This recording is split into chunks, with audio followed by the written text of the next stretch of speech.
Hey guys, I'm Letitia, and I'm going to introduce the book I read for this project and what I've learned. First of all, the book I read was Neuroscience for Dummies, and it's by Frank Kemser. A little background information about me. I go to Central Del Conte High School, and I'm going to be a freshman in University of Illinois, Urbana-Champaign this fall. And I'm a major in neuroengineering, and that's why I picked this book. My goal is to have a basic understanding of what neuroscience is and to have some essential skills for college, like notes taking, concept map drawing, and like reading research papers. But if I simply put videos of me studying, it's gonna be a boring video. So I'm gonna do it this way. A short, simple lesson about neuroscience. Let's dive in. Here's my plan for all 4 weeks. The first week was to practice taking notes. The second week was to draw concept maps. The third week was to read research articles. And the last week was to think about questions related to neuroscience and search for answers online. First of all, what is neuroscience and why do we study it? Neuroscience, the study of the nervous system. It's mainly about the brain, where most of the nervous system action take place. If your brain functions well, you can live a long, happy, and productive life. If you have a brain disorder, you may struggle to overcome every detail of life, a battle that will take place within your brain. So first, let's look at our brains. There are 4 major lobes in our brain. The first one is the frontal lobe, which include all the neocortex from the front, most anterior part of the brain to a major sulcus, called the central sulcus, that runs from side to side at about the middle of the brain. Cells in the primary motor cortex send their axons down in the spinal cord and connect directly to motor neurons that activate muscles. The major functions of frontal lobe includes decision-making and problem-solving, voluntary motor control, and speech production. Next one is the parietal lobe, which goes straight back from the central sulcus to almost the most posterior tip. The parietal lobe contains neurons that receive sensory information from the skin and tongue, and processes sensory information from the ears and eyes that are received in other lobes.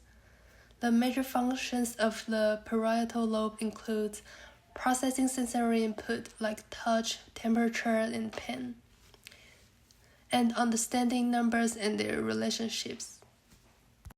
The third one is the occipital lobe, which is at the most posterior tip, and there is no clear continuous border between parietal lobe and occipital lobe in most brains.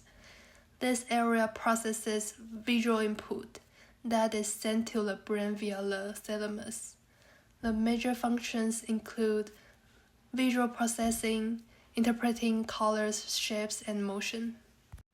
Alright, the last one is the temporal lobe, which is the lateral tongue-like extension from the border between the occipital and parietal lobes that extends in the anterior direction. The superior and middle aspect of the temporal lobe receives auditory input from the part of the thalamus that relays information from the ears. The inferior part of the temporal lobe does visual processing for object and pattern recognition. The major functions include auditory processing, language comprehension, and memory and emotional association. And now let's go into the second week. Here's my concept map. I actually did it on paper 3 weeks ago, but I feel like a digital picture would be more clear and easy to see. So here we are. Alright, I'll read through the quotes and let you guys watch me finishing up the map. The neocortex acts like a set of complex subroutines in a computer program that allow more complex, nuanced, and specialized computations for processing sensory input and responding to it. That's from page 25. The basal ganglia consist of 5 major nuclei. the caudate, putamen, globus, palladium, substantia nigra, and subthalamic nucleus. That's from page 36. The limbic system was originally thought to be involved in generating and processing emotions. However, one brain structure within this system, the hippocampus, is now known to have a crucial function in the creation of memory.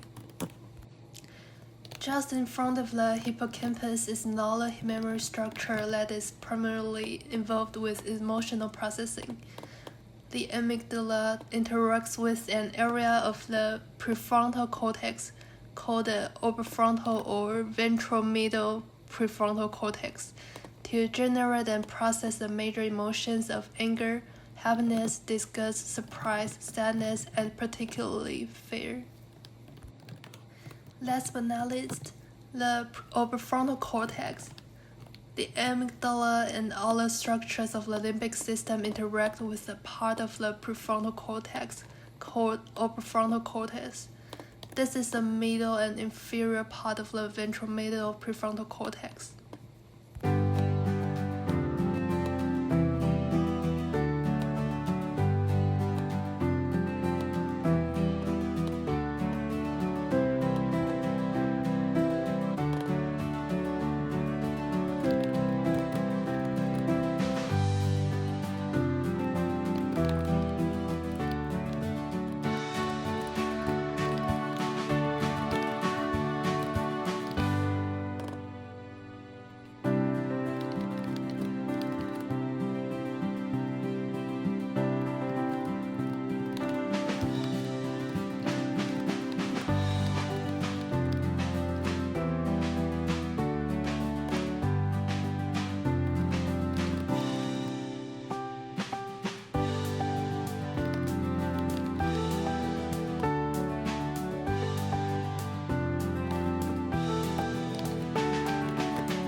Yeah, that's my completed concept map.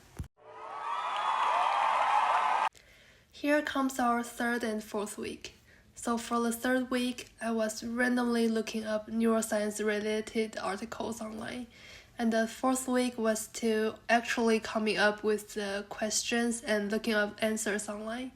Here's an example. The question was, what's the link between dementia and mental health? Like this. So basically what I did was type out the question and click on the link to the research paper from JAMA Psychiatry and read through it.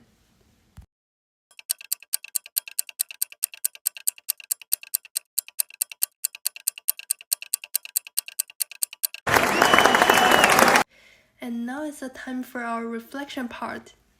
First question, what was the hardest part of completing my action research? Because neuroscience is not just an idea, it's a knowledge.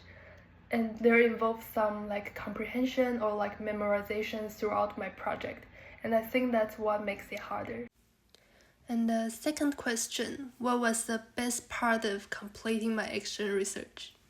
I feel like getting those basic understanding of neuroscience makes me feel more comfortable or confident to go to college. That's it for my video. Thanks for watching. Hope you like it. Bye!